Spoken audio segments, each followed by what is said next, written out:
To welcome everyone, guests and colleagues. And before we start, I will briefly highlight two organizational details. Firstly, today we have organized a simultaneous translation.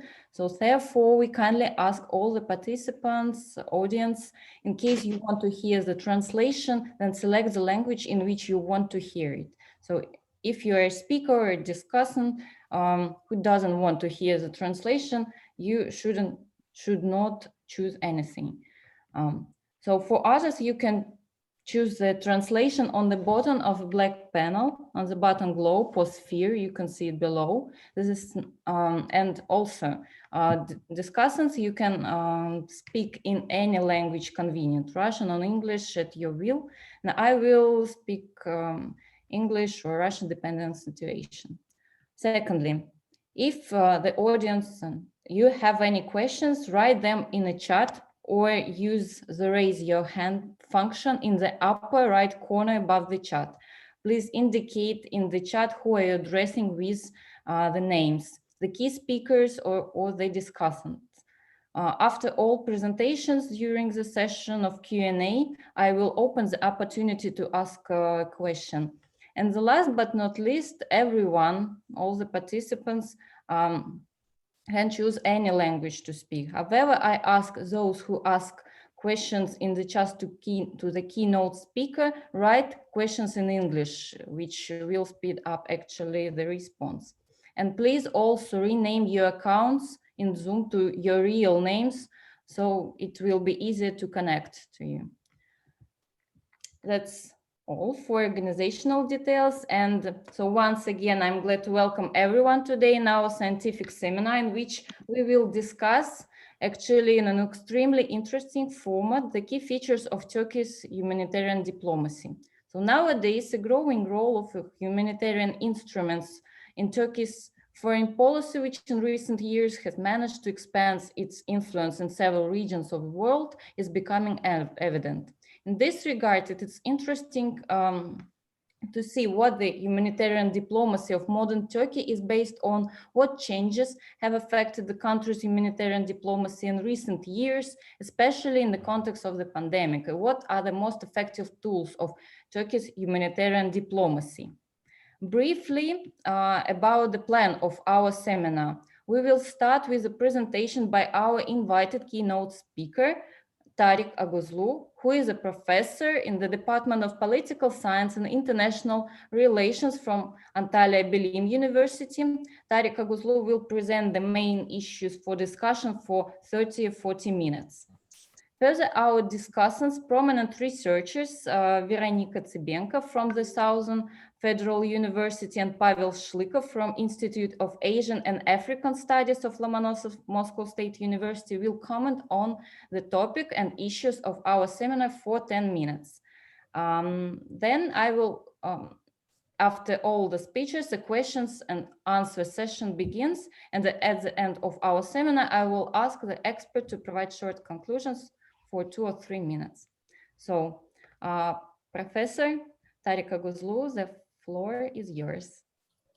Okay, thank you for organizing this event and inviting me to take part in it. As someone who has been studying Turkish foreign policy from different perspectives for a quite number of years, talking about the humanitarian dimension in Turkish foreign policy, I think will be somehow interesting for all of us. Because Turkey, as you have just pointed out, has somehow put this humanitarian consideration at the center of its foreign policy developments, foreign policy practices in recent years, particularly since the time the Justice and Development Party came to government back in 2002. Approaching this issue from a conceptual perspective, I think it would be good to divide Turkey's foreign aid into two major groupings. On the one hand, we might be talking about official development assistance, and on the other hand, we might be talking about humanitarian aid, because Turkey seems to be giving around 9 to 10 billion US dollars on a yearly basis to cover all such kind of expenses. But many of Turkey's foreign aid goes to humanitarian considerations rather than official development assistance. if I am not mistaken, 90% of Turkey's foreign direct aid covers Turkey's expenditure on humanitarian aid, which is mainly about natural and man-made disasters.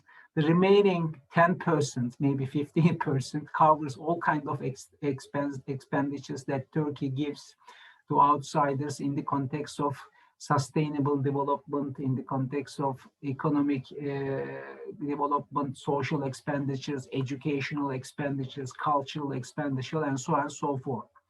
The second issue that we might be interested in somehow is to divide the historical time period in the context of how Turkey's humanitarian aid has evolved so far. As far as we know, since the establishment of the Republic till the early years of the post-Cold War years, Turkey was not that much quite active in giving money to outsiders. So Turkey's humanitarian expenditures was quite limited. But with the onset of the post-Cold War years, with the emergence of somehow Turkic republics as independent polities in Central Asia, Turkey had somehow become a little bit active in administrating its foreign policy, somehow from the perspective of humanitarian and developmental aid as well. That's why many analysts of Turkish foreign policy refers to the establishment of TİKA, Turkish Institute of Development, a Turkish Institute of Development Agency, as a kind of milestone in the context of Turkey's growing expenditures outside. But during this time, I mean between 1992, 2002, when the AK Party came to government, the main target of Turkish aid was Central and Eastern Asian countries, somehow the Turkic community. So ethnicity, historical linkages, cultural affinities became somehow quite important in shaping Turkey's humanitarian decisions. But after coming to power of Justice and Development Party, Turkish decision makers seem to have approached to this particular problem from a much larger perspective, putting humanitarian aid at the center of Turkey's evolving foreign policy understanding, which is very much about putting a kind of challenge to the primacy of existing liberal international order, existing the primacy of the Western powers in global politics. And so in one way or another, in such a way to help improve Turkey's soft power, Turkey's image in the eyes of many outsiders, humanitarian-oriented diplomacy has somehow become quite instrumental and functional in this particular sense. Maybe you have already noticed that whenever high-level Turkish decision makers gave a talk in the past, talking about Turkey's relations with outsiders, talking about Turkey's commitment to liberal international order, or talking about the dynamics of Turkey's relations with the key Western actors, they had most of the time referred to an evolving situation. They had underlined that Turkey is somehow nowadays a kind of responsible country. Turkey will become a responsible country. Turkey will become a kind of central country. Turkey will become a kind of generous country. Turkey is going to become an emerging donor. Okay, Turkey will represent the consciousness of the downtrodden. Turkey will somehow act as the spokesperson of the developing or least developed countries across the globe. So rather than taking a side on the part of the developed rich Westerners, Turkish decision makers put a great degree of emphasis on siding with many developing and least developed countries. So this was considered to be quite influential in order to have built up a positive image about Turkey all around the globe. So this humanitarian aid, this development aid, constituted a part of such kind of a transformation in Turkish foreign policy. Because after all, as the dynamics of liberal international order has been shifting towards a much polycentric or multipolar world order, adopting a particular narrative that will enable you to have a good image in the eyes of others will proved to be quite influential and functional. So Turkey has invested a lot in such kind of activities. So if that's the case, we cannot that much dissociate Turkey's humanitarian diplomacy from Turkey's increasing investment on public diplomacy activities, or Turkey's increasing investment on lobbying groups all around the globe. Because after all, the message seems to be quite the same, and how to make sure that Turkey is considered to be with a positive eye all around the globe. So this is a very much normative consideration. But many countries that give aids to outsiders refer to such kind of things. So Turkey should not be seen as a kind of exceptional guy in this particular game. Whenever you are in a position to give money to some outsiders who need it, so you have to somehow justify it on humanitarian considerations. So in this particular sense, Turkey should not be seen as unique. Of course, in addition to normative considerations, economic motivations also are quite influential in driving Turkey's humanitarian diplomacy, because after all, you have to develop good cooperative relations with some particular countries, most of the time in Africa and in the wider Middle Eastern geography, so that if those countries somehow become rich enough, they will be able to buy Turkish products. So in order to establish a long-term economic cooperation relationship with those countries, so giving humanitarian aid might have been seen as the first step that would potentially lead to the final outcome. The final outcome is to have good cooperative relationship in the context of economic activities, of course. So looking for markets, I think seems also to have constituted a great importance in this particular context. So leaving aside such kind of a issue in the context of how we can make sense of Turkey's humanitarian diplomacy, maybe we should also spend some time to understand the main objectives and activities of Turkey's humanitarian aid. So most of the time, Turkish aid targeted economic growth and development of investment opportunities or reduction of unemployment and poverty conditions in the recipient countries. But this is not something unique to Turkey, of course. This is common to all of the donor countries. So raising the level of education, contributing to good governance practices, contributing to the role of women and family in the development of the larger community. These were all important objectives of Turkey's aid. On the other hand, contributing to the management of environmental and natural resources, energy resources, infrastructure, sustainable development. These were all in line with the United Nations Millennium Development Goals. So in this particular sense, Turkey seems to have socialized to the developmental goals of the emerging international community. So in this particular sense, there is a close degree of convergence between how Turkey runs its humanitarian policy on the one hand, and how developed Western countries, particularly the ones in the European continent, administer those policies. So Turkey has to a significant extent Europeanized in the context of how it administers its humanitarian aids. Developing economic, commercial, technical, social, cultural, educational relations with the recipient countries always constituted one of the most important objects. And recent years have also noticed that some part of Turkish humanitarian aid also targeted the transfer of technology. So Turkey's contribution to the development of information technology capacity of the recipient countries should also be underlined in this particular sense. But basically, let me repeat what I have already said just 5 minutes ago. All such kind of humanitarianism, all such kind of humanitarian goals should be seen as part of Turkey's adjustment to the emerging polycentric world order. So we cannot dissociate this humanitarianism in Turkish foreign policy from much more important geopolitical and geoeconomic motivations that appear to have very much shaped, very much influenced Turkish foreign policy practices in recent years.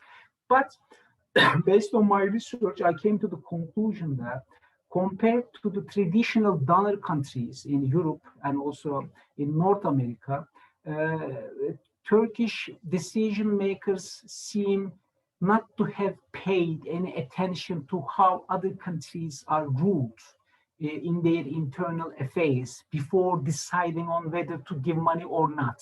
So to what extent they were liberal democratic countries, to what extent they respected universal, quote unquote, human rights, to what extent they prioritize gender equality within their societies. Turkish decision makers, Turkish agencies, which have been quite influential in this particular process, didn't pay any serious attention to such kind of development. So in this particular sense, Turkey seems to be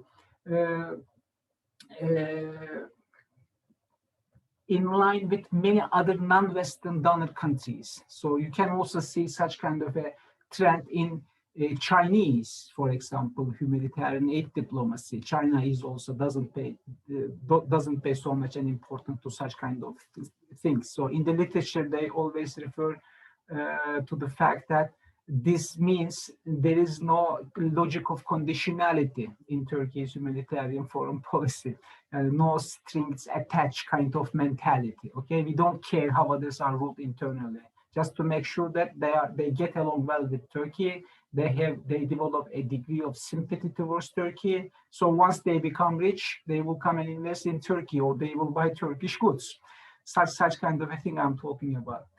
If we shift somehow our attention to the recipients of Turkey's humanitarian aid, the first thing we have to underline is that most of those countries are located in Africa and the Middle East.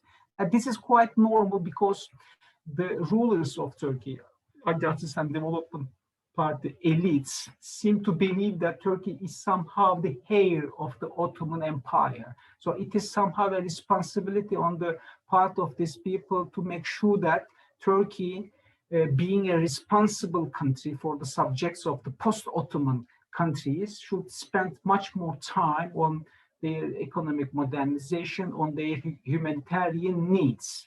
So this is also a part of this shift in Turkish foreign policy understanding.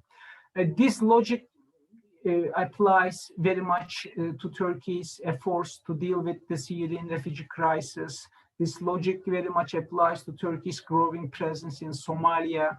This logic is very much at play when you focus your attention on Turkey's humanitarian aid in Pakistan, Afghanistan, and the countries which tend to have somehow positive image about Turkey, which tend to have somehow sympathy towards Turkey from a cultural, historical, and social perspective. So another issue maybe we have to make sense of in this particular regard is through which kind of agencies, through which kind of instruments Turkish decision makers have employed humanitarian policy. Sometimes they pursue bilateral aid. They try to dole out money through bilateral mechanisms. Sometimes they try to do it within the framework of multilateral platforms. But most importantly, we have to note that the TİKA, Turkish Cooperation and Development Agency, which was established in the year of 1992, seems to be the most important institution in Turkish state administration that oversees many official development assistance program. In addition to that, we have AFAD, which means Disaster and Emergency Management Presidency, a particular institution which was established in the year of 2009 in such a way to give money to the countries which suffer from man-made or natural disasters. If there is an earthquake, if there is a famine, if there is a poverty, so these people are being sent to those particular locations to oversee the kind of aid that Turkey gives. In addition to that, we have Turkish Red Crescent, Türk Kızılayı, we say it in Turkish, which is also quite influential in this particular process. And in addition to state institutions, as I have just listed out, We can also include some non-governmental organizations being quite influential in this particular process. It is such as İnsani Yardım Vakfı, a humanitarian aid foundation, and which proved to be particularly quite influential in the context of Turkey's aid to Palestinian territories. These tools are very much Turkey's efforts to administer such kind of a role within a bilateral framework, but as that, Turkey also tries to cooperate with international organizations in this particular context. For example, now we know there is the United Nations Office for Coordination of Humanitarian Affairs. This is a particular branch within the United Nations that is in charge of overseeing such kind of humanitarian policy. And Turkey works with this particular office quite closely. And to the best of my knowledge, it was early this year, Turkey signed an agreement with this particular office to open an office, to open a branch of this office in Istanbul, for example. Just because Turkey seems to have spent lots of money within the context of development aid, humanitarian aid. This might have been the reason why Turkey was chosen as being the site of this new office. This is also important. And we also know that we have this World Food Program within the United Nations, and Turkey is also closely cooperating with this organization.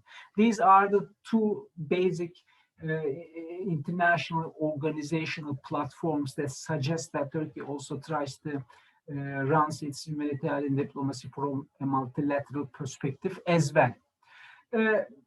So what can we say about the achievements or failures of Turkey's humanitarian foreign policy up to now?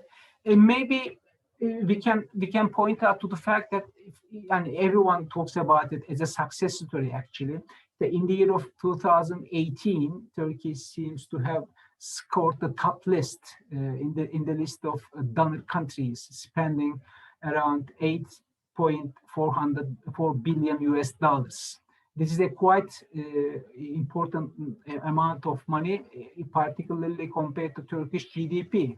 So it somehow represents 1% of Turkish GDP. This is quite good. And compared to many developed countries, compared to many much richer countries, Turkey, being a developing country, still spends that amount of money. This is quite important, I guess so.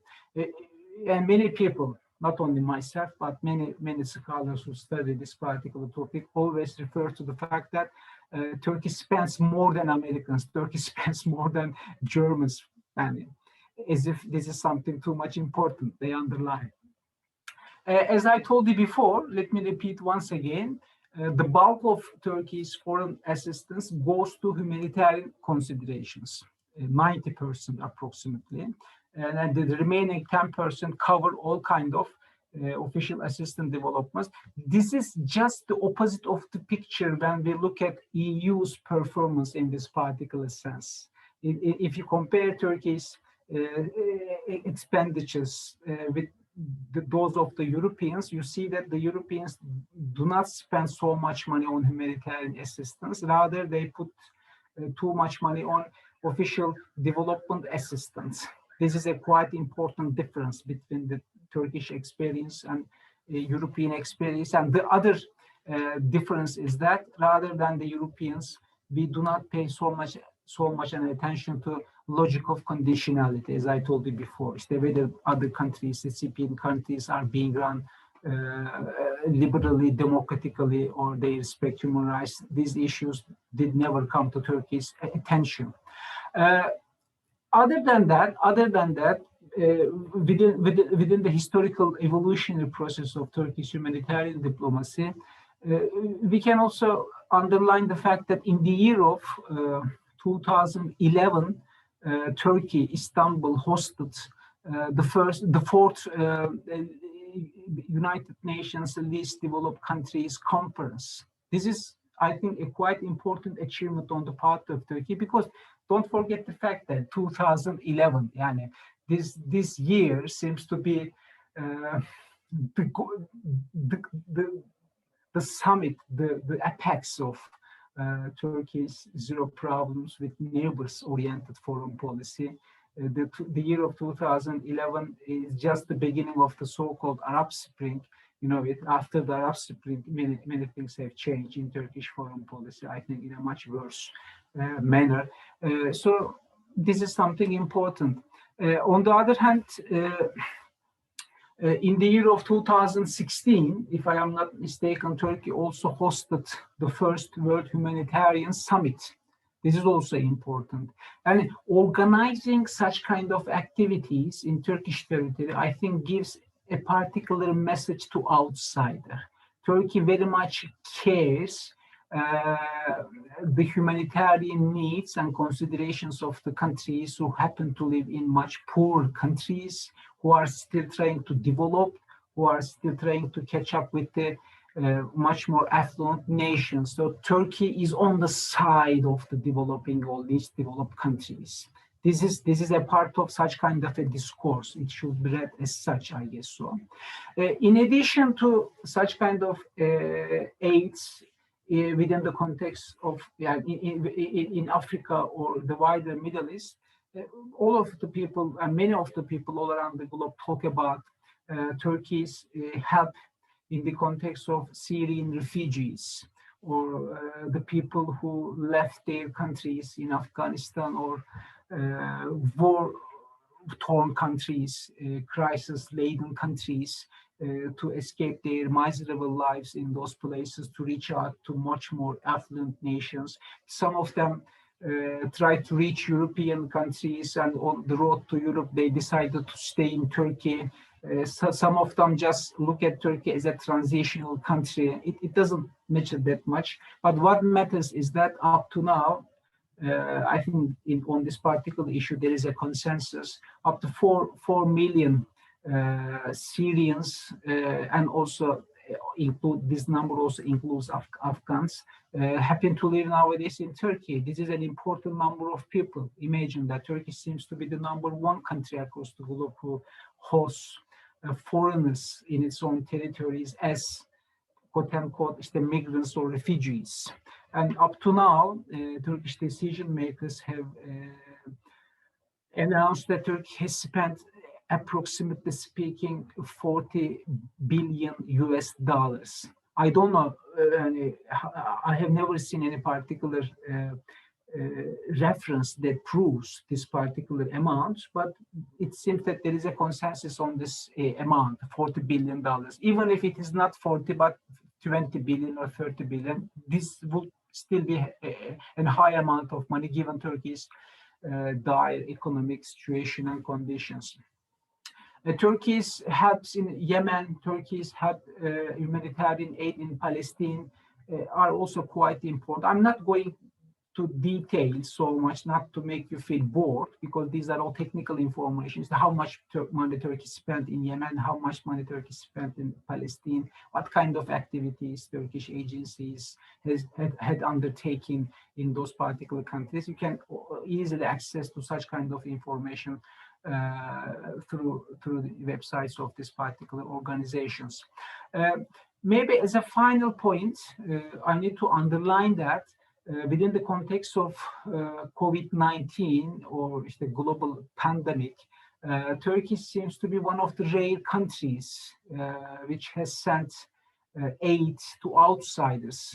Again, based on this information given by Turkish officials, I think Turkey has already sent medical aid to more than 150 countries, and also to more than 110 international organizations. Of course, similar to the recipients of Turkey's traditional aid in humanitarian assistance and development, many of the countries which have received Turkey's medical help were located again in Africa and the Middle East. Of course, Turkey had also sent some plane loads medical equipment to much developed Western countries, but this doesn't mean anything, I guess so. And the target of those medical aid, again, is the same. Before I conclude, I need to underline the fact that this government, Justice and Development Party government, really pays a very specific attention to this particular policy, humanitarian diplomacy. But as a scholar who studied Turkish foreign policy, I'm not that much on the same page with official understanding of Turkish humanitarian policy. Of course, this is an important area. This is an important area to be underlined and to be considered. I don't have any objection to that, but I am not in a position to say that humanitarian diplomacy has constituted the backbone of Turkey's foreign policy orientation.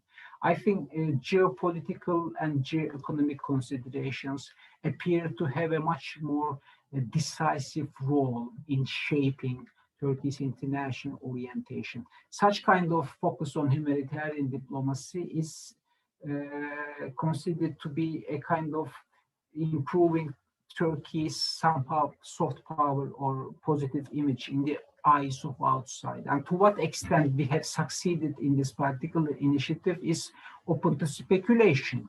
And you have to go and ask the people who have already received Turkey's help, whether they have developed a much more positive approach towards Turkey after those aid. So we have to go and conduct a kind of field research to be able to say something very convincing on this particular issue. Okay, I think I need to stop here. Thank you for your patience.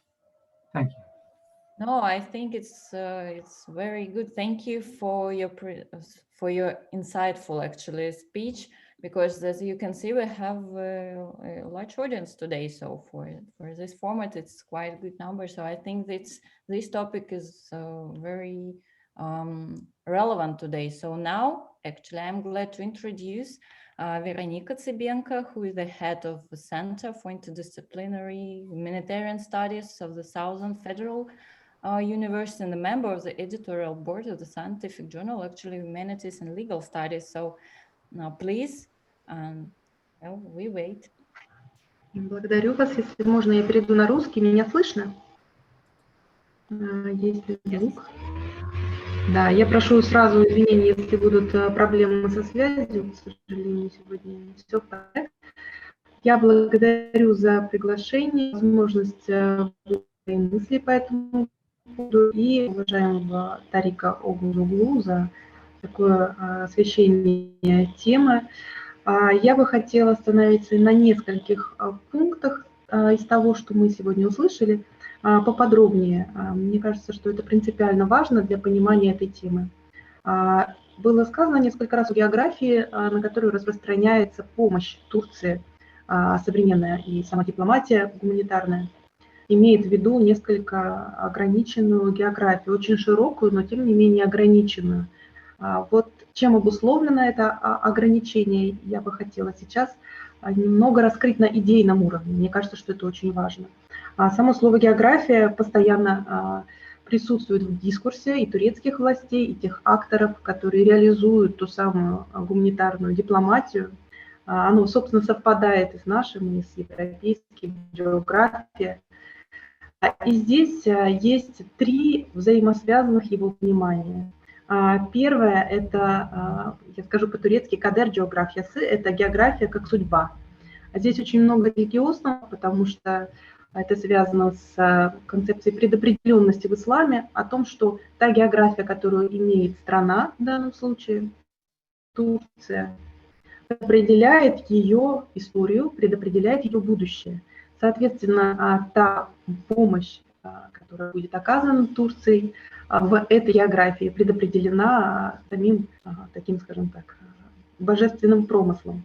Также есть понимание география, это география сердца, сердечная география. Это значит, что география наделяется некой эмоциональностью, эмоциональной связью, говорится о сердечной и дружеской связи внутри этой географии.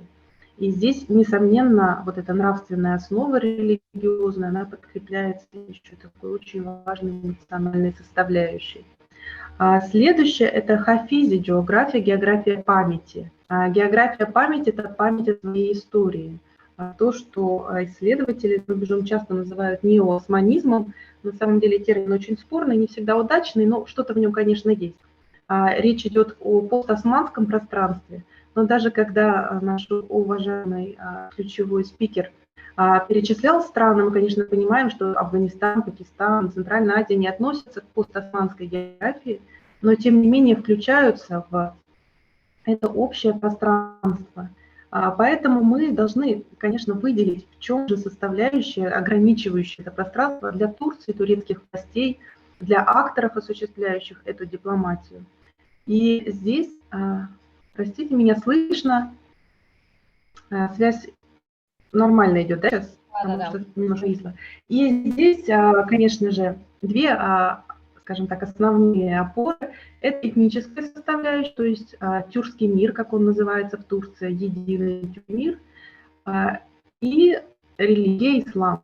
То есть это некое соединение тюркскости и исламскости в этой географии.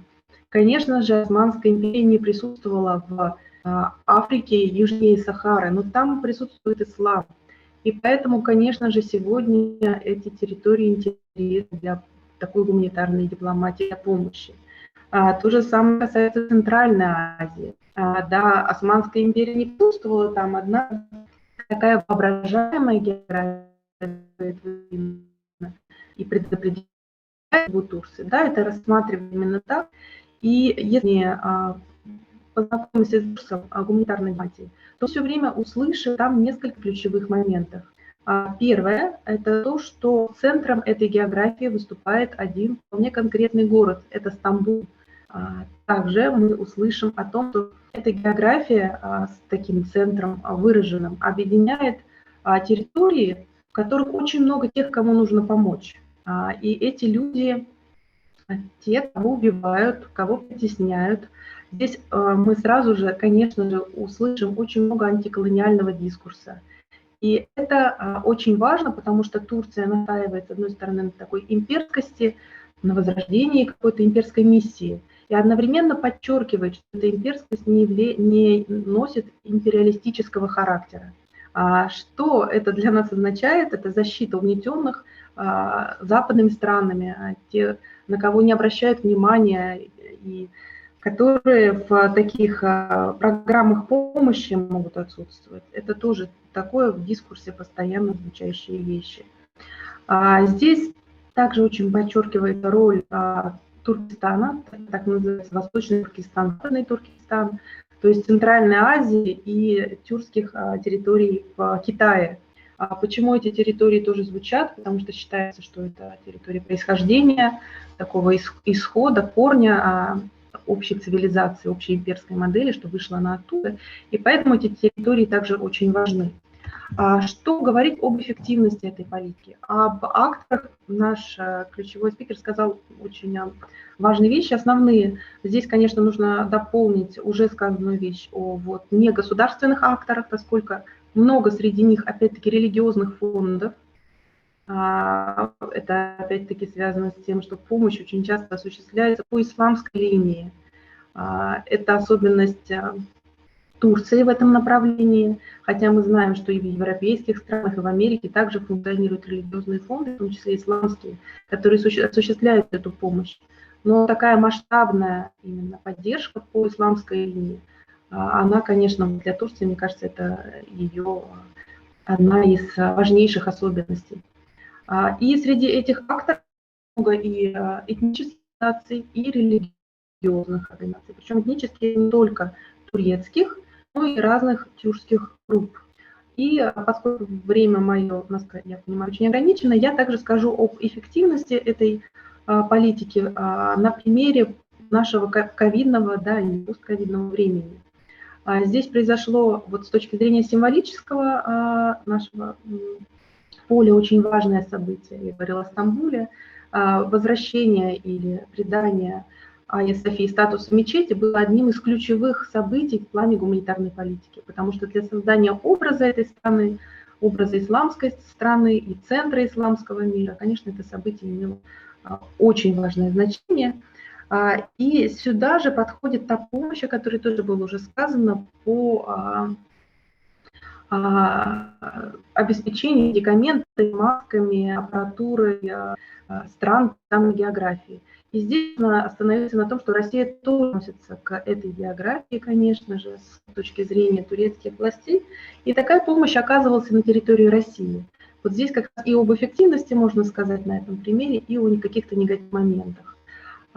Поскольку касательно территории России одна из главных вот таких географических пространств, включаемых в турецкое пространство, это Кавказ, как раз в Кавказские и Северокавказские республики такая помощь оказывалась. Причем тоже очень интересно, что она происходила за счет того, что кавказская диаспора обращалась к чиновникам, а чиновники находили финансирование у крупных бизнесменов. И гуманитарная помощь таким образом попадала в Северокавказские республики, где, как мы знаем, все было не очень благополучно. Что здесь характерного? С одной стороны, конечно, это действительно помощь, которая была оказана и которую получили очень многие люди, и она очень серьезно, в принципе, улучшила ситуацию в Северокавказских республиках. Одновременно она вызвала очень негативную реакцию местных властей, потому что оказание такой помощи фактически дискредитировало их усилия по фактически обеспечению благополучия своих граждан, российских граждан в республиках, показала в чем-то их по здравоохранению. В этой связи вот на сопротивление, которое турецкая гуманитарная дипломатия получает на местах, скажем так, это очень важный фактор. Он связан с тем, что именно усиление Турции, ее имиджа позитивного в этой сфере, имиджа не только страны, которая заботится о людях по всему миру, а именно как некого сильного лидера, политического лидера в этом полицентричном мире и как крупного регионального игрока вызывает очень серьезные политические опасения у других игроков того же самого пространства. Я думаю, что здесь, собственно, я остановлюсь. Прошу прощения еще раз за связь и передам слово следующему. Thank you very much for your point of view, your unusual point of view, and technical issues, it's not a problem. I think if the keynote speaker would like to comment on the opinion of the discussants, we will provide such an opportunity after Pavel Shlykov's speech. So following on, I'm pleased to introduce Pavel Shlikov, who is Associate Professor at the Institute of Asian and African Studies of Lomonosov Moscow State University. And the floor is yours also. Thank you very much. First of all, thank you, organizers. Thank you, Tarek Hoja. For me, it's a great pleasure to meet you online, unfortunately online, because we used to meet on the floors of different conferences before, but I see that it's pandemic times. We are forced to use another forms of communication. So I'd just like to share a few points regarding the Turkish humanitarian foreign policy and humanitarian diplomacy. I'd like to stress, continue this narrative which Ahmet Davutoglu started in the early 2000s. He said that it's a new language of Turkish diplomacy which should be developed. And this humanitarian diplomacy is a critical equilibrium between conscience and power. It's a very important thing because Turkish humanitarian diplomacy, to my mind, it's an interest-driven diplomacy. I just to stress a few key features of Turkey's humanitarian diplomacy. To start with, Turkey's conceptualization of humanitarian diplomacy elevated beyond a foreign policy tool to a foreign policy approach. And I fully agree with Professor Oğuzlu that it's just much more than a simple foreign policy tool. Regarding this post-Ottoman geography and all that Veronica pointed out in her speech. Second thing, very important to my mind, is that Turkey's humanitarian diplomacy is mostly bilateral. rather than multilateral. Of course, in some cases, it may involve cooperation with other states, with international organizations, but primarily it's a bilateral entity. A third point is that Turkish humanitarian diplomacy is based on the leadership of state institutions. First of all, state institutions, sometimes in close collaboration with non-governmental organizations, but among these non-governmental organizations, Veronica stressed, first comes religious civil society organizations, faith-based small to medium-sized enterprises. And it's, to my mind, it's a very important feature of Turkey's humanitarian diplomacy. Another key thing, to my mind, and Tarek Bey also stressed, this thing, it goes beyond, this humanitarian diplomacy goes beyond simple humanitarian aid. It's very important to my mind because Turkish humanitarian diplomacy is a combination of humanitarian aid, development projects, business agreements, peace buildings initiatives, and political relations. It's a combination of all these things. On the ground, Turkey's humanitarian diplomacy engaged local actors, community leaders, beneficiaries, sometimes even political actors. And it's also, to my mind, a very important feature of Turkish humanitarian diplomacy. And it's also a very interest-oriented thing. Turkey used humanitarian diplomacy to promote political and economic interests. And it's an obvious thing. And because of that, as Veronica stressed in her speech, sometimes local authorities try to oppose this humanitarian aid, humanitarian assistance, and humanitarian projects, because humanitarian diplomacy as a tool of foreign policy in Turkey provide opportunities of access, possibilities to enhance, to consolidate relationship, provide opportunities to create new political ties, instruments to consolidate existing relationship. There are a lot of examples. Somalia is one of the best, I think, showcases among this. This first humanitarian aid help to overcome this disaster, famine, and so on, started from 2011, and then in 2017, military base, military training center in Mogadishu, then economic partnership agreement in 2018, and so on and so forth.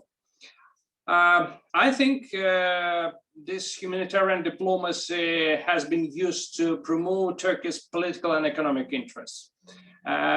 Turkish companies. Tarek Bey also stressed in his speech that first aid goes, then goes economic interests, then go Turkish products, Turkish companies. So it's also, I think, for Myanmar, just to create a positive image of Turkey, which thinks about Muslims all around the world, far beyond this traditional Ottoman geography. And it's the 10th very important, to my mind, feature of Turkey's humanitarian diplomacy. Turkey's humanitarian diplomacy has also been an important mechanism for promoting Turkish identity, Turkish values, and creating image of Turkey as an international actor, as a humanitarian state, as a model for conscious politics. Among this latest foreign policy mottos, moral realism of Turkish foreign policy. moral, not simple realism, but moral realism. Regarding this effective foreign policy tools and humanitarian diplomacy tools, I have a joke. I have a joke among the most effective foreign policy tools. Now we are witnessing not only humanitarian aid, but this drones policy, like a continuation of this humanitarian foreign policy, drones policy. So I think just to put a point here and to leave the floor for Tariq Bey. Thank you so much. Thank you very much, actually. So for your ideas, for your thoughts, dear participant, thank you very much, actually, for your ideas and participating today. So Tariq, whether you would like to comment, to give a feedback to... Okay. It will be my pleasure to do that. First of all, let me thank Veronica and Pavel for their very insightful and helpful comments on my talk. Most of the time, and on many of the points we have already raised, I think we are on the same page. And Turkish humanitarian diplomacy, humanitarian foreign policy is a combination of, as Pavel, as you have just said, a consciousness and power. And it is quite normal. And wherever you look around the globe, you have this, you see the same. And whether you apply this logic to China, Russia, US, Europe, the same mentality. And just for the sake of humanitarian considerations, for the sake of humanitarian needs, you can engage in humanitarian aid, but you can only say this is the case. How you will prove it? So it is easier to say than to prove. So we on a rhetorical basis, yes, we are trying to become the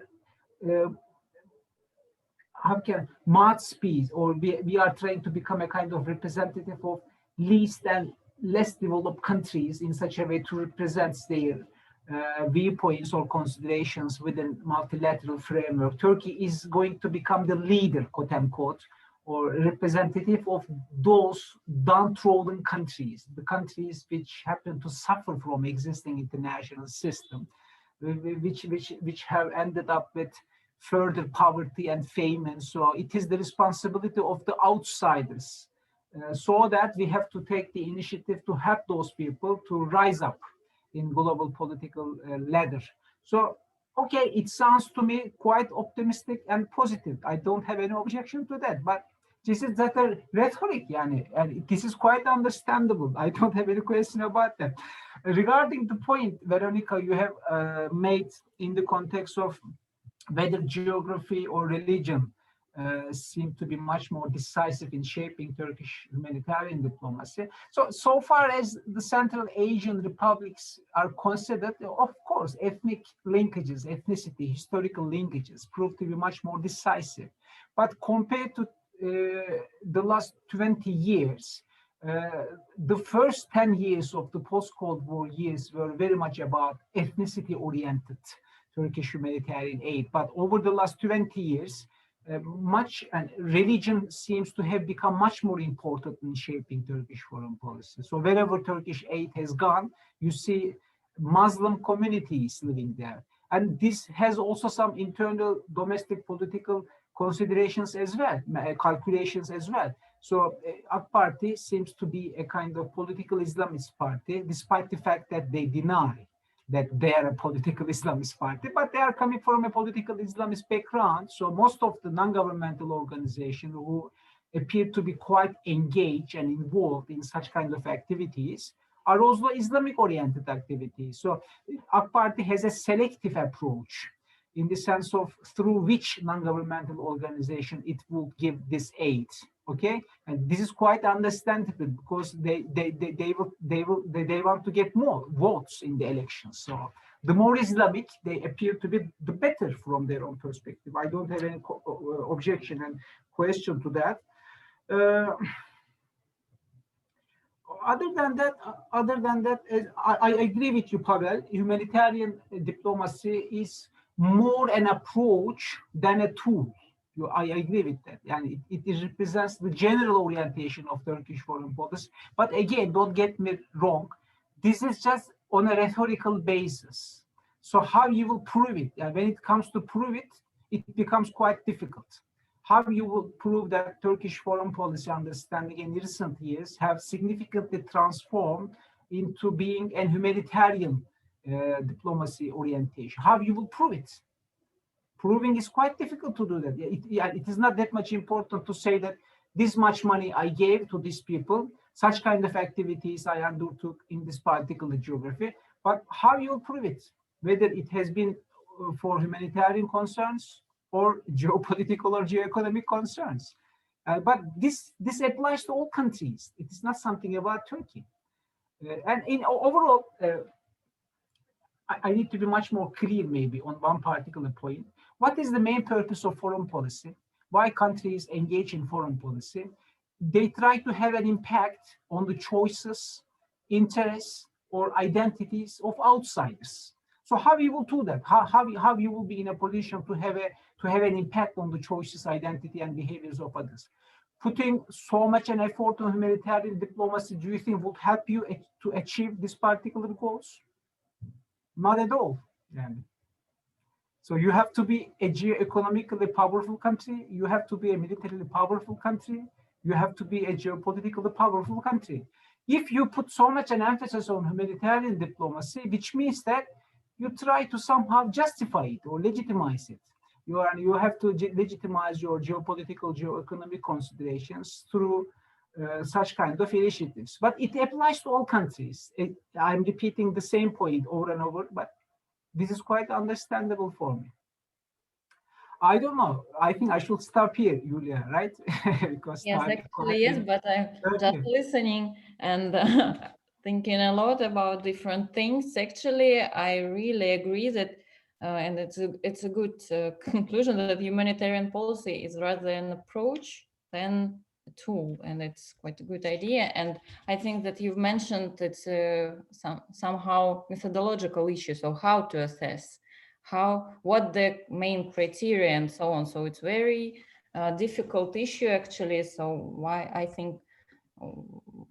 we are here as one of the main reason for that. So opening the Q&A session, I will actually ask participants use the raise your hand function in the upper right corner above the chat. Before I see different questions in the chat, and I will use the position of moderator and ask one question actually. Tariq, you have said actually about the growing role of Turkey's presence in Africa and growing expenditures on humanitarian instruments.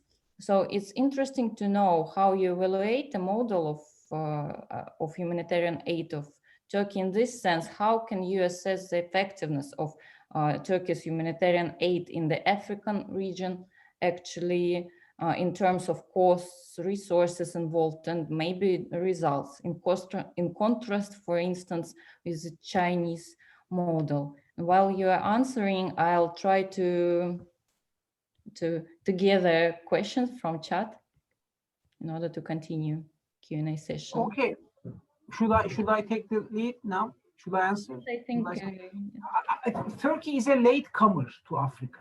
Turkey is a latecomer to Africa.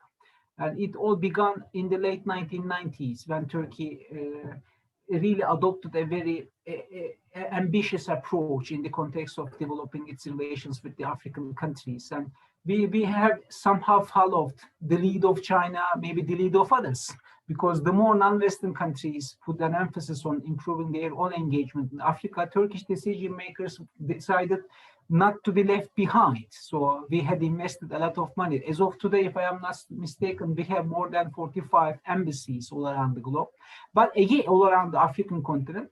But again, the ratio of Turkey's economic cooperation with Africa does not constitute more than 1/3 of Turkey's overall trade volume. So it is still a very less amount of money. And Turkey really has a very long way to go in the context of improving its own relations with the African countries. But I agree with the idea that pursuing a kind of humanitarian diplomacy in Africa might, in the long term, facilitate Turkey's establishment of much more cordial and cooperative relations with many African countries, because they have a sympathy towards Turkey. It is quite understandable. We don't speak the language of Westerners. So they don't look at Turkey as a kind of imperial country. Turkey is not in Africa to exploit the natural resources of the countries in the region. We don't have such kind of things. And we don't negotiate with the Africans any particular set of criteria whereby they will be subjected to such particular rules or norms. We don't impose any kind of demand before we decide to give money or before we decide to engage in an economic cooperation. So such kind of things, I think, producing a kind of positive image in the eyes of Africans vis-a-vis Turkey. But again, let me point out something. On this particular issue, we are much closer to the Chinese side rather than the American side. And how we engage in humanitarian diplomacy in Africa, or on the basis of which logic we approach towards Africa. Are we in the middle of Americans or Chinese? I think Turkish approach has much more commonality with Chinese approach. I don't know, just it came to my mind. I wanted to share it with you. Thank you very much. I think it's interesting and I can think about it more actually. Meanwhile, I see different questions in chat. You also can see it. And the first question is rather long. It's for Professor Tariq, and it's from Mira Jinbaev. I'm not going to read all the question, but I read the real content. So what is the role of non-governmental actors, especially business, in overall humanitarian agenda of Turkey? How does Turkey or the Turkish government know what Turkish companies are doing in the field of humanitarian projects and initiatives abroad in the countries of operation? So what voluntary reporting formats exist? I don't have any first insider information on this particular quiz, to be frank with you. But I am sure that if you want to run a business in Africa, if you want to have good economic cooperation with any African company in an African country, you have to get along with government's foreign policy orientation. So, because you need the support of the government, you need the support of the official people holding the key seats in their own countries. So, if they ask you to go there, maybe to engage in a humanitarian activity before you will be able to establish an economic relationship, you have to do that.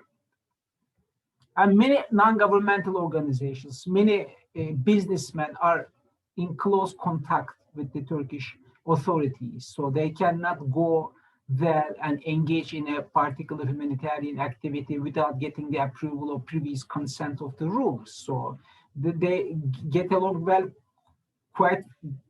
they get along with each other quite well, I guess, so on this particular issue. So they cannot do, despite the political interest, geopolitical interest, foreign policy interest of the Turkish government. But I think they are quite influential. They are quite influential. And Africa seems to be a kind of bonanza. Africa seems to be a kind of advantageous for many Turkish businessmen. And in the 1990s, starting with the 1990s, many Turkish businessmen sailed towards Africa to establish some economic relationship with their African counterparts. Yeah, even here in Antalya, we see it. And it is not about business activity, but developing such kind of cordial relations with Africans seems to have paid some dividends. For example, we receive so many African students to come to Turkish universities to take a much, I guess so, cheaper education rather than going to the United Kingdom or much more affluent or expensive countries. They decide to come to Turkey. And then these are all interrelated with each other. If you are active in humanitarian diplomacy, if you run a business there, most likely you will receive some African students sometime in future. Now, this is what we experience. So we invested a lot over the last years. Now we reap the benefits. But it is the case everywhere. Yeah? It is not something about Turkey. Maybe Russia is in a similar situation. I don't know. You know much better than me. Actually, I think it's a quite good topic to explore because no one knows. Actually, it's a question not only for Turkey but all countries. Following on, we have a question from Aynur Gurbanova. Maybe you just ask your question by yourself, or if not, I will read them. How does Turkey's humanitarian policy influence its desire to become a full member of the European Union? Is there a push forward for becoming a member of the EU, or it does not affect Turkey's Euro integration at all? Not at all, honestly speaking. The dynamics of Turkey-EU relationship are totally different from Turkey's humanitarian diplomacy. And we have much more important points to resolve before we convince the Europeans to admit Turkey as a member. Of course, and this is not to suggest that the cooperation with the Europeans in the context of Syrian refugees is not, it is important, but it's another issue. It doesn't include Turkey's humanitarian diplomacy, at least for the sake of the discussion we have today, let me put this way. But just because Turkey is quite active in its humanitarian diplomacy, just because Turkey has adopted a humanitarian approach in foreign policy, this doesn't mean that Turkey's prospects of being admitted to the EU as a member would increase. It has nothing to do with it. So it has much more important other dynamics. I don't know if I am clear or not on this issue. I think yes, and now I'm decided to mix questions in order to ask our discussants also some questions, because we have such questions in our chat. So the first question for both actually Tarika Guzlu and Professor Shlikov. So what so-called communities of influence does Turkey use abroad to promote its national interest? For example, scientific communities, compatriots abroad, communities of influence on the internet, graduates of Turkish universities, and so on. You can choose who will answer, Tarik or Pavel. I think. Veronica, please go ahead. Well, thank you. Thank you very much. Veronica or Pavel? I don't remember. Pavel. Yes. Pavel, I'm sorry. Pavel, please go ahead. Thank you very much for a very interesting question. But I think it's quite natural to use the graduates of Turkish universities to create a positive image. It's a classic of soft power concept. So I think it's a long story for Turkey, much longer than we focused today. We focused on the AKP period, but this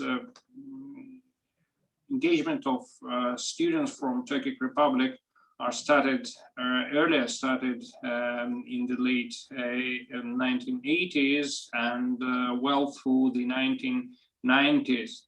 So, and it was a success, I think, because through those graduates, through those network of scientific scholarships, Turkey managed to create a very positive image all around the globe.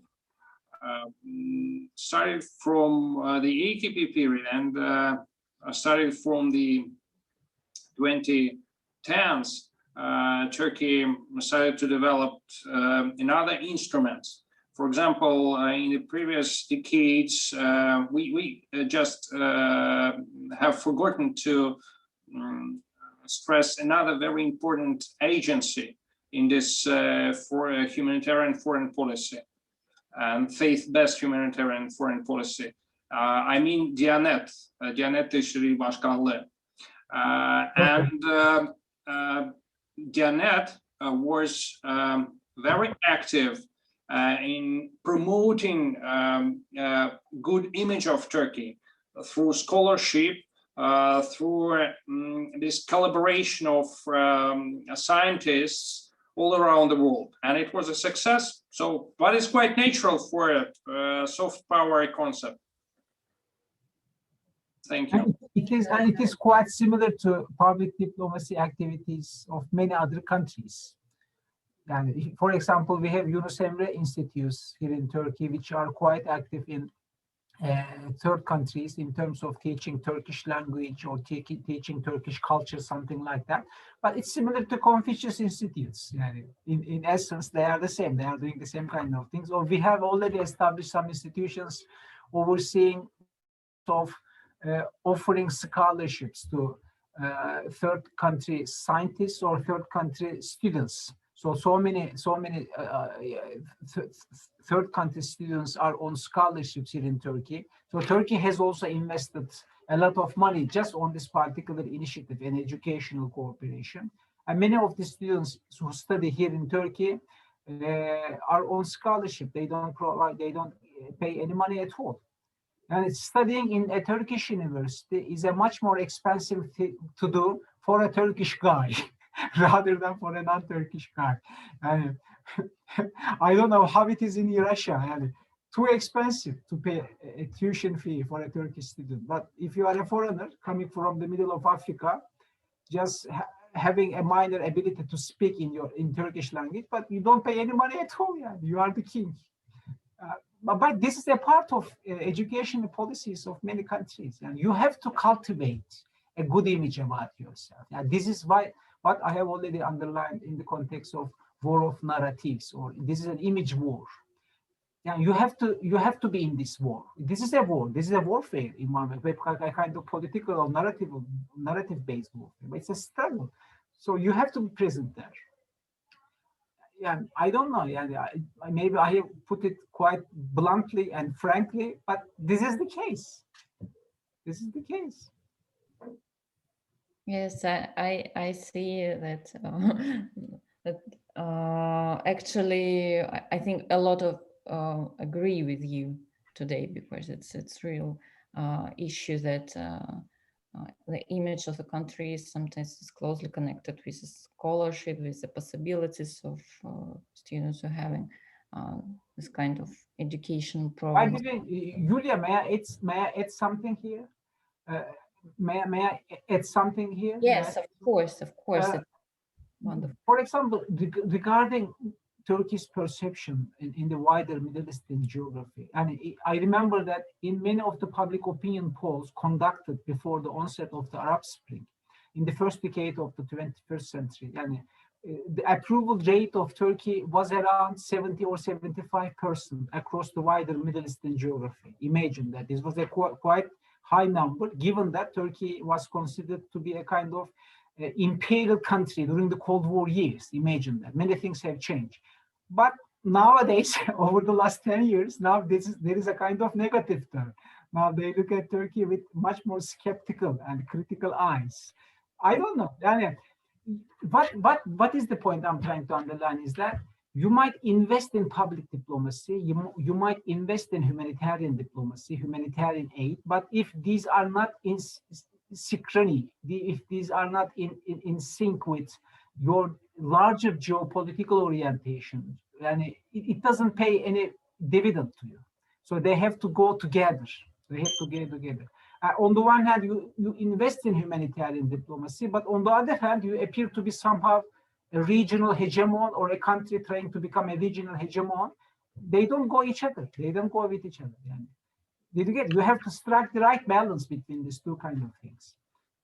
Tarık Hoca, in the late 2000s, Turkey got dividends from this very good image, because Turkey was elected a non-permanent member of Security Council, UN Security Council. Yeah. It was in 2009 till 2010, and then came Arab Spring, and Turkey failed to be re-elected as a non-permanent member of UN Security Council.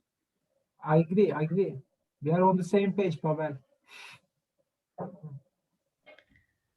So actually, the discussion becomes deeper and deeper. Actually, I think so. Yes, and it's very good.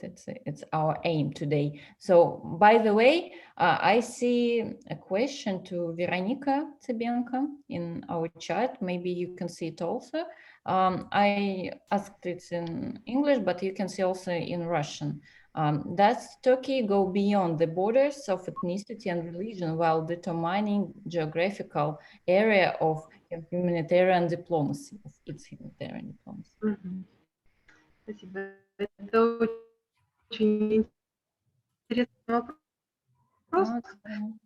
Technical. Чуть-чуть разовью свою мысль о самом пространстве.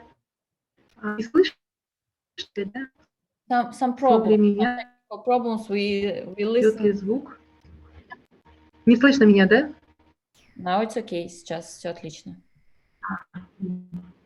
Окей. Да, чуть-чуть разовью свою мысль. Речь о том, что пространство это определяется как с точки зрения синтеза тюркского и исламского, например, Центральная Азия, и мусульмане, и тюрки, так и тюрок, но не мусульман, например, гагаузы иллюстрируют, они не являются мусульманами, являются тюрками, получают очень серьезную помощь, конечно, по своим масштабам, с точки зрения масштабов общей гуманитарной помощи Турции, может быть, это не такая значительная сумма, но для гагаузов, как небольшого народа, это огромная помощь. Также есть те, кто являются мусульманами, но не являются тюрками, пример Пакистана, Афганистана. А есть те, кто не являются ни тюрками, ни мусульманами, но могут быть либо тюркизированы, либо исламизированы. Пример Африки южнее Сахары – это как раз тот случай, где очень мало еще ислама, но он может там серьезно распространиться благодаря Турции. То же самое мы можем сказать, например, про Украину, где идет как раз-таки взаимодействие с такими лоббистскими, да, уже этническими группами тюрок, в первую очередь крымские татары, но и идет распространение, так, тюркизация страны в целом, например, попытка вступления Украины в Тюркский совет в качестве наблюдателя как раз иллюстрирует нам вот этот сюжет. То есть здесь идет очень интересный сплав, многовариативный, этнического и религиозного. Thank you. Спасибо большое. And I think we should also make the questions. And I will turn to the raised your hand people somehow. So Daniel Ranchbar, are you here? Yes. Can you turn on your camera if yeah, sure. Just a second. Yeah, I think it is okay, right? So yeah, everybody, good day. Thank you for all the speakers for their internal and external views from this point. My question is about, as you mentioned, the humanitarian diplomacy or humanitarian aid diplomacy cannot be counted as a tool. My question is almost about that. I want to ask that, do you think, because I'm a master student of international relations, so I'm more political, as I can say. So my question is about, do you think, do you will agree that most of the humanitarian aid that you mentioned, I mean, first the speaker mentioned, about Turkey is doing, for example, for 1% of GDP, about Yemen, about Palestine and all, is very opposite or against the foreign policy of Turkey with these countries or the other countries. I mean, for example, if you are talking about Yemen, the relation of Saudi Arabia and Turkey, or UAE with Turkey, or about Palestine, the complicated relation of Israel with Turkey. And also if you mentioned about the migrants in Turkey, that, okay, so there is a use of migration as a political tool against European Union, as we know. So my question is that it is more opinion, but do you think it is more populism, this humanitarian aid that we are, I mean, you mentioned about it, is more can be populism as a tool in place of more as for the human. Thank you very much. I thank you for this question, actually. It is an open-ended question. It is open to speculation. And if you ask this question to a high-level decision maker in Turkish state administration, who would most likely say that, no, it has nothing to do with populism. It has nothing to do with internal political consideration. It is all about the kind of foreign policy image we try to create all around the globe. Okay, this will be the answer. But if you ask this question to an opposition figure in Turkish political life, who would most likely say that this is very much about populism, okay, because it pays a lot in the Turkish domestic political context. The number of the people who generally support AK Party would like to see the party plays a kind of humanitarian role in foreign policy. They feel happy with that. They feel happy with that, with the fact that Turkey is on the side of the Muslims, Turkey is on the side of the Palestinians, Turkey is on the side of the Yemenis, or Turkey is on the side of the people, most of the time Muslim and Turkic people, but in recent years Muslim people, who tend to suffer from many kind of things at home. So this will have a positive consequences on internal politics without any question.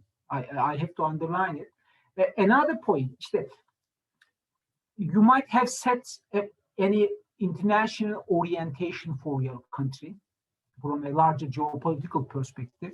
You might have also decided that you should put humanitarianism somehow at the center of your foreign policy, but this should go together. If there is any gap between your geopolitical actions on the ground and your humanitarian diplomacy on the other hand, so this doesn't seem to produce a positive outcome for you, okay? Your humanitarian aid should be in line with the general geopolitical determinants of your foreign policy orientation. They should align with each other. They should go together. If there is a gap between these two kind of things, you suffer. You don't have, and did you get the point I'm trying to underline, Daniel? May I call you Daniel? Am I clear to you? Am I clear to you? Yes, Yeah, you give too much money. You give too much money to Muslim people and suppress Muslim people around the globe. But in recent years, you have seen that the way how they approach to Turkey, the way how they look to Turkey is quite negative. So it means that you have not achieved what you have wanted to achieve in the first instance. I understand, Professor. Thank you for your open thoughts and idea. Thank you. My pleasure. Thank you so much. Actually, we have also in the chat a question from a professor of our faculty, Olga Volosuk. You can also see your question. Yeah, thank you. Thank you so much. Yeah, thank you for your brilliant presentation. My question is, so, yeah, do I need to pronounce it or you can read it? You can repeat it one more time in order just to speed up the answer. Okay, okay. Thank you very much again for the brilliant presentation. And you said the main goal of humanitarian policy is to create a positive image of the country. At the same time, when you talk about humanitarian policy, you concentrate on humanitarian aid. The question is, in this sense, does Turkey need to create a positive image, say, towards developed countries? When we speak about the humanitarian policies, for an example, toward USA, European Union, Russia, other countries? I got the first Thank part you. of the question, but the second part of the questions, I'm not clear on the second part of the question. Did you ask whether Turkey had a positive image in the eyes of developed countries in the West? What was the second part of the question? Could you please repeat it? Yeah, so do you hear me? Yeah? Yes. A little bit okay, but not perfectly. Yes. Oh, okay. So my question is, can we say that humanitarian policy is only humanitarian aid? So, and it is the main direction is so-called, as you have told, the countries of Africa, of Middle East, or the meaning of the term humanitarian policy is wider than humanitarian aid. And we can say about, say, humanitarian policy of Turkey towards other countries, towards United States, towards European Union, towards Russia, any other countries of the world. Okay, I got the point now. Particularly, it makes sense in the context of Turkey's medical help to much developed countries in the West, and in this latest context, it makes a little bit much more sense. But again, you have to do something much more than offering humanitarian aid to cultivate a positive image in the eyes of Russians, in the eyes of Europeans, in the eyes of Americans. And just adopting humanitarianism, just putting humanitarianism at the center of your own foreign policy would not play a decisive role in the way how you interact with the countries, these developed countries. And our relations with those countries have much more other dynamics and parameters. But humanitarian aid, humanitarian diplomacy is very much targeted towards, as I told you before, I'm going to repeat myself once again, the countries in Africa and Middle East and maybe to some extent Southeast Asia. That's it. That's it. Yeah, I don't know. This is my own interpretation. Maybe I am not reflecting the reality. I don't know, but this is how I read it.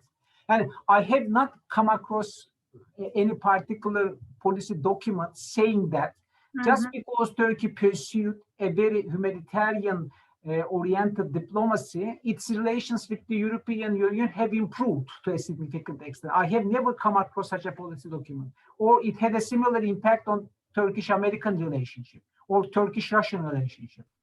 If you could provide such kind of an evidence, maybe we have to go over it. But to the best of my knowledge, I haven't seen any such kind of documents. Am I clear to you? Yeah, absolutely. Yeah, thank you very much.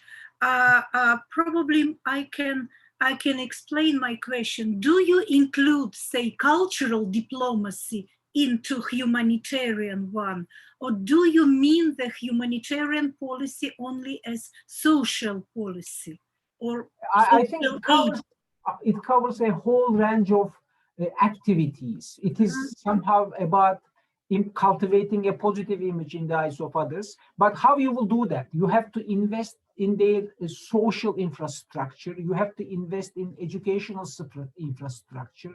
You have to somehow radiate a positive image about yourself by familiarizing the recipient country with your language, with your culture, with your morality, with your social attributes. So and it is about where you will spend your money. And we have a limited amount of money. You have to spend that amount of money. But in the final analysis, what you aim is to cultivate a positive image. So the point is to decide on which particular sectors you will spend on this money. In some countries, maybe you will spend your money on more education than other kind of things. In another country, maybe you will spend much more on sustainable development. You will have fix a bridge, or you will have set up a kind of school, something like that, a health center, for example.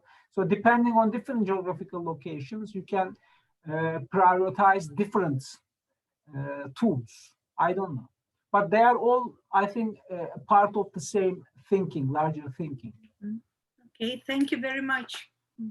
My pleasure. Thank you so much. Actually, I understand very well the points of Olga Yulianina, because nowadays we have in Russia actually huge debates about the conceptualizing of humanitarian diplomacy, humanitarian policy, and I want to see actually different positions. So how to create some notions that allows us to speak some way one language. I understand that it's directly is not possible, but figuratively speaking, it can be done. So thank you for this question and for this answer. It's valuable to our discussion. And now I give several questions to other people, and I think we will make some conclusions.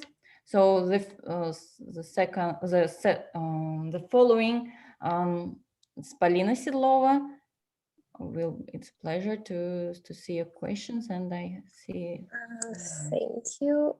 So firstly, I'm very grateful to all the speakers for their brilliant speech. Sorry, we cannot hear. Questions I've came up with during their performances. So I am an international relations student. So the question is, do you think Turkish humanitarian diplomacy is being developed logically in keeping with the evolving polycentric world? So the way Turkey establishes its foreign policy, is it driven by the tendencies of modern international relations world, or does it, or do these tendencies only fit Turkish own interests? So what is the driver of this humanitarian aid? Yeah, let me try to answer your question by saying that in the emerging polycentric or multipolar international environment, you have to build up your power capability. This is a must for each and every country on earth. So how you will do that? And there are multiple ways of doing that. And either you will invest your military capacity, you have to do that, this is inevitable. You will invest in your economic power capacity, without any question. But if you just focus on building up your material power capacity while ignoring or underestimating how you will be seen by others, if you ignore or underestimate your cultural power, ideological power, or normative power, maybe you will not be able to achieve what you want. So yeah, you have to have a kind of comprehensive approach in the context of building up your power capacity. I need to add another thing. I think Turkey should not only target the Muslim nations or ethnic Turkic nations in the context of its humanitarian aid and diplomacy. And most of the time, as Veronica has pointed out, these are the places. But why Turkey is not that much active in Southern America, for example, or in Far East Asia, for example, or I don't know, in other geographical locations, for example. I don't know. You have to also be active in those particular locations. Just basing your humanitarian diplomacy in reference to historically constructed ethnic linkages or religious linkages wouldn't let you go that far. Maybe you will remain somehow stuck on the road. So if you have to have a much broader perspective, much broader approach. But this is just, this is my own understanding of it. As an IR scholar, as a poor guy who is trying to survive in this life. But if you put this question to a decision maker, maybe he would say that this is what we have been trying to do. Maybe. Thank you so much. Thank you. We also have a question to Veronika Dalivna, and it's also in the chat. Just, if the category of the geography of fate has a connection in religion, the geography of memory has a connection with the history, then which states can be attributed to the category of geography of the heart? It's some. Прекрасно. Нет, здесь, конечно, нет такого разделения. Это все одна и та же география. И вот эта география сердца просто показывает, что эта связь имеет очень серьезную эмоциональную составляющую. Когда мы говорим о Турции, мы должны понимать, что там эмоции вообще имеют очень большое значение, и в политике в том числе. И это как раз и отражается на том, что связь между странами, в том числе дипломатические отношения, они очень серьезно эмоционально окрашены. И вот здесь эта эмоциональная сторона, она подкрепляет образ Турции, ее влияние. То есть оно не только идет за счет каких-то формальных вещей, оно еще идет за счет усиления братских связей или сердечных связей. Чтобы было понятнее, можно привести пример. Это Африка, какая-то совсем-совсем бедная страна на юге, естественно, юг Африки, и там будет турецкая школа, и там в этой школе будут дети учить турецкий язык. И эти дети, они будут не просто учить турецкий язык, они будут перенимать турецкие ценности, и они смогут приехать потом к своим братьям. Они таким образом формируют некое пространство, скрепленное эмоциональными и даже родственными узами. Это не что-то о крови, это уже больше, потому что здесь именно имидж Турции как страны. Здесь я приберегу для заключения одну свою мысль, которая продолжит, вот, собственно, ответ на этот вопрос. Okay. We will wait for this idea, actually, the end. And the last two questions, I think, for today, because we have too many questions, actually. Georgia Abzianidze, so please name to whom your question is addressed. All right, thank you a lot for that opportunity. I would like to ask a question towards Tarek Ozoglu. Thank you a lot for your speech. That's very nice to hear such an expert and such a scholar in a topic.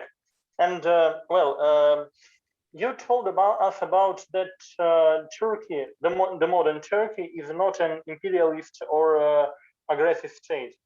Nevertheless, some of the post-Soviet scholars do suppose that Turkish, on one hand, military aid, on the other hand, economic aid and investitions on Kyrgyz economy, on Turkmenistan economy, and first of all, Azerbaijanese economy, is a kind of a sign of a kind of a restorating the Turkic world, a kind of a political stamp, a kind of a political action on tightening the interconnections in between the Turkic states. Generally speaking, for autocrats of Turkmenistan, Turkey is a real window towards the outer world, but as we all know, Turkmenistan regime is kind of a very closed one, right? What do you think? Is that cooperation with post-Soviet Turkic nations a sign of a kind of inter-Turkic cooperation as a political action, not economic one? And how would you not measure? How would you which mark would you give towards the scale of that cooperation? Is that profound? Is that very serious? Or we shouldn't take a closer look at that in relation with other ways of Turkic economic aid? Thank you. Okay. Thank you for this very provocative question to me. If you had put this question to me back in the 1990s, particularly in the first half of the 1990s, I would have responded in such a way to say that some elements in Turkish society wished to make sure that Turkey somehow revitalizes the former Ottoman Empire in the post-Soviet geography. But nowadays, this is just a dream. We don't have so many people here in Turkey. The number of people who argue for such kind of pan-Turkism, pan-Turkic ideas, or Turkey taking the lead initiative to help bring into existence a community of Turkish nations acting as a kind of bloc in international politics. Not so many at all. And if the government doesn't pay any attention to such kind of people, we know there are such kind of people, and it is quite logical. But they are not in an influential position. They don't occupy powerful position in this country. Central Asia is quite important for us because of historical and cultural affinities and means economic opportunities. And Turkish decision makers are quite aware of the fact that we have Russia there, we have China there. So Turkey, compared to China and Russia, is not in a position to compete with these countries. even if it wanted to play a kind of regional hegemonic role in this larger Turkic area, it would be quite impossible, honestly speaking. There is no way for that. And in this particular sense, realism has come back to Turkish foreign policy. It had a much more liberal and ideational dimension in the 1990s, but nowadays realism is at full swing. Now, realist calculations very much shape Turkish engagement in Central Asia. And there is no question about my mind about this particular issue. It's clear. Thank you very much. And the last but not least, I think the question from Urper Mehmet. Do you listen us? Or just raising your hand? Yes, have a good evening for all one. Can Thank you for good text, for good message. I think all message is very importantly for us. And then with this moment, I have one question for Veronica Sibenko. Can I give it in a Russian language or not? If you wish, you can. As you wish. Уважаемая Вероника, скажите, пожалуйста, насколько вам известно в политике Турции понятие неореспубликанизма и также во внешней политике Турции модель поведения империализма 2.0? Вот это как-то меня очень, ну, не знаю, интересный вопрос. Мне хотелось бы с вами обсуждать, если есть возможность, конечно. Да, возможность, конечно, есть. К предмету дискуссии, конечно же. Да, здесь сложно привязать это именно к предмету дискуссии. Возможность обсудить это, конечно, есть. Здесь очень интересно, на мой взгляд, отметить, что в Турции сильны разные тенденции. И пантюркизм до сих пор очень даже живой и парламентский, и неореспубликанизм очень даже парламентский. Но если говорить именно о, как вы это сказали, империализм, да, или... Империализм 2.0. То, что сейчас часто называют неоосманизмом, но и якобы так, в кавычках скажем. И причем любые проекты по неоосманизму, почему как раз и в тупик входят. Почему? Потому что неоосманизм это всего лишь не институциональное течение. Мы не можем как институциональное течение по неоинституционализму определить. А всего лишь это как раз идеологическая концепция, которая обслуживает формирование понятия империализма 2.0. И вот в таком случае мы можем ли сказать, что это как-то что-то иное, а не неоосманизма? Если мы еще берем вместе как раз неоосманизма, обсуждение эрдоганизма, тоже в кавычках, обсуждение неокемализма, если еще берем в руках. А вот также и можем обсудить понятие неоисламизма. Ведь это же все же являются обслуживающими инструментами для формирования во внешней политике Турции понятия неоимпериализма. Не согласны ли вы? Здесь очень интересная тема для дискуссии. Боюсь, что мы будем очень долго ее обсуждать. Я попробую ограничиться буквально там 2 предложениями.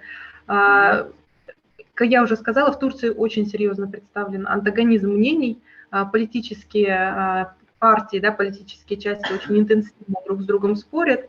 И вот та позиция, которую вы сейчас, да, представили, именно антиимпериализма, это те же самые явления, которые мы обсуждаем, но эмоционально окрашенное восприятие их в негативном ключе. Да, можно посмотреть на дипломатию гуманитарную в позитивном ключе или в таком нейтральном ключе, как реализация интересов Турции, а можно воспринимать их эмоционально окрашенно с точки зрения нового империализма Турции. Да, однозначно можно и так тоже смотреть, но здесь очень важный такой эмоциональный аспект проявляется. Я всегда стремлюсь к большей нейтральности. Да, эмоционально окрашенная при помощи, скажем, этих концепций этноконфессионального округа. Because we have limits of time, actually we have 10 minutes. I understood. Thank you very much for all for discussion also. Thank you so much. Actually, I think that we can make some conclusion and close our Q&A session, and now make some conclusions. Each participant, keynote speaker and discussants, 2 minutes, the main ideas, the main conclusion of our seminar, in order to make some notes for us as the organizers, so the basis for our analytical memorandum after seminar. So please. Okay, I think I will go first, right? Okay, and I'm not going to repeat the points which I have already singled out, but maybe I would like to, maybe I need to say that this Turkish investment in humanitarian aid or official development assistance in general terms serves Turkey's larger geopolitical and geoeconomic interests. It is very clear to me. It is very clear to me. And I am not in a position to say that whether Turkey has benefited a lot from its humanitarian diplomacy in general terms. It is an open-ended question. You have to go and ask the people who have received the aid whether they have changed their perception about Turkey. Okay, and this requires a scientific exercise, a field research, something like that. And as a final note, I need to underline that given its economic power capacity, given its military power capacity, Turkey is not in a position to pursue a kind of imperialistic foreign policy orientation. This is a non-starter. And some people looking to Turkey from abroad just come to the conclusion that, look, what they are trying to do, they are trying to resurrect the Ottoman Empire. It is not the case at all. We don't have such kind of an ability and capacity to do that, nor we do have a kind of intention to do that. And in today's international environment, pursuing a very imperialistic foreign policy orientation is a non-starter. Even it is a non-starter for China and United States as well, the heavyweights in global politics, let alone Turkey, which is a middle-sized country. Other than that, I'm so pleased to be with you, Julia, for today. I really enjoyed the kind of discussion. Yes, I think the discussion. Maybe we will offer concluding remarks after Pavel and Veronica also said something, right? Okay, and following on, Veronica, your conclusion, brief conclusion. Да, конечно, максимально кратко. Пока мы с вами все это обсуждали, очень интересное обсуждение, и действительно огромная благодарность вам за организацию такого мероприятия, и прекрасному нашему ключевому докладчику и дискутанту, за то, что дискуссия такая интенсивная и интересная. Моя идея, которая, может быть, я заключительную со своей стороны ее выскажу, в том, что гуманитарную дипломатию можно рассматривать, как и сказала Тарика Огузоглу, в контексте мягкой силы Турции и образа Турции, который Турция стремится выстраивать.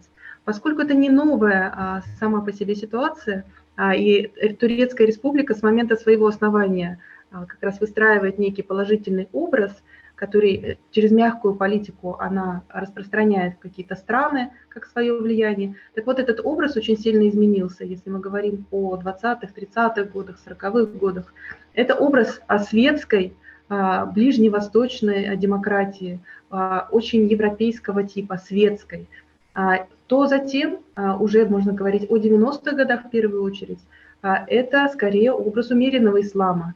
То есть это европейская страна, при этом она реализует модель демократии и умеренного ислама. И здесь как раз вот Дианет, о котором мы сегодня тоже говорили, как ключевой инструмент этой политики осуществлялся. Но сейчас, уже последние несколько десятков лет, можно сказать, мы видим трансформацию этой политики и этого образа. И здесь как раз гуманитарная политика, гуманитарная дипломатия носит ключевую определяющую роль.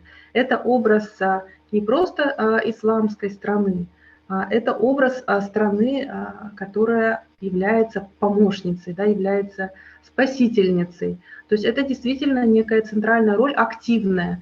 То есть Турция скажем так, в активности своей политики, мягкой политики, претерпела очень серьезную трансформацию и очень усилила это направление. И сейчас образ Турции как покровительницы, большого количества других государств, и даже в крупных государствах и не третьего мира, а с первого мира, их диаспоры, их какие-то этнические меньшинства, религиозные меньшинства, Турция покровительствует и им. И в этом плане, конечно, она реализует свою политику и свою культурную, гуманитарную, простите, дипломатию, также и в странах не третьего мира, но и первого мира. Ну вот пример, который мы обсуждали с Кавказом, это как раз пример и распространения этой гуманитарной дипломатии на Россию. Это только один из примеров, потому что у нас большие пространства, которые подпадают под гуманитарную дипломатию Турции.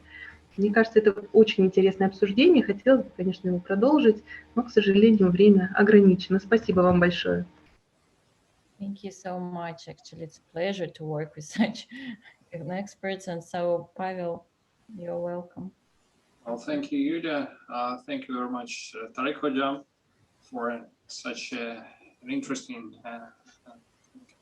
discussion. Well, we witnessed important thing. First of all, that politically and economically, humanitarian diplomacy had proved to be very useful for the AKP, in general, for the AKP government, both internationally and domestically.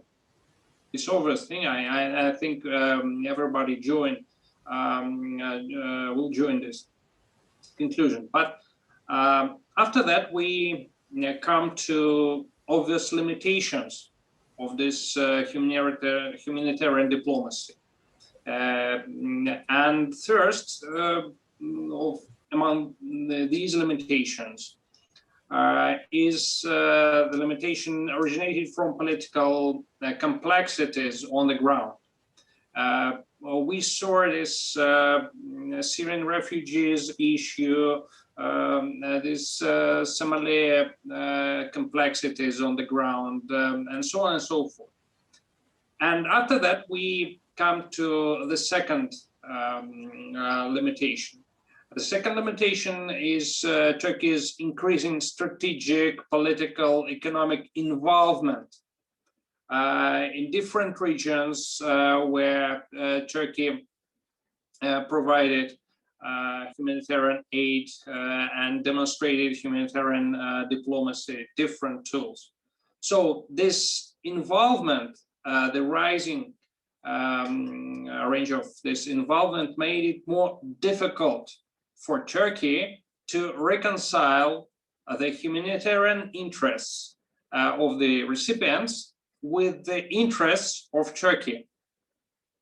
And in the previous decade, I mean, in 2000s, in the early 2010s, it was much more easy to combine these things. And today we see that for Turkey, and Turkey, I think, is not alone here. It starts to be much more difficult to combine these things.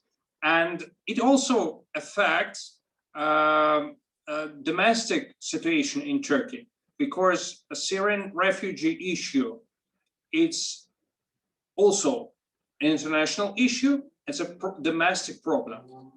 So, and from day to day, we witness that this combination is becoming increasingly difficult for Turkey. Thank you very much. Thank you so much. And I think that was the last but not least talk. So I think very fruitful discussion actually we have today, and we will make a recording of this seminar. We will send it later. Also, we have today an online translation via YouTube. So I think a lot of people also see this discussion. I think it was very interesting, and I'm very, very grateful for the participation, for your ideas, for your contribution to this discussion. I think we will make a great analytical memorandum after the seminar, and we will send it as a feedback. So I want to conclude with actually quotation from one of the historian. So our national policy, he thought, is more a struggle for an image or between images than a competition between ideas. So this quote was written by this researcher in the beginning of the 20th century. So I think it's still relevant now, and today we have approved this. So thank you so much. Thank you for your presentation and participation. I think we will keep in touch and make some other great events like this. So thank you. Thank you. Thank you for everything. And it was nice to see you, Pavel. It was a great pleasure. I also thank you, Veronica, for your insightful comments on my talk. I also thank the audience for their patience. Thank you. Size çok teşekkür ederim. Sipa. That's the only Russian I know. I'm sorry. Bu da yeter. Görüşmek üzere. До свидания. Очень приятно. Спасибо. Очень-очень приятно. We will send all. Yes, so мы пришлем.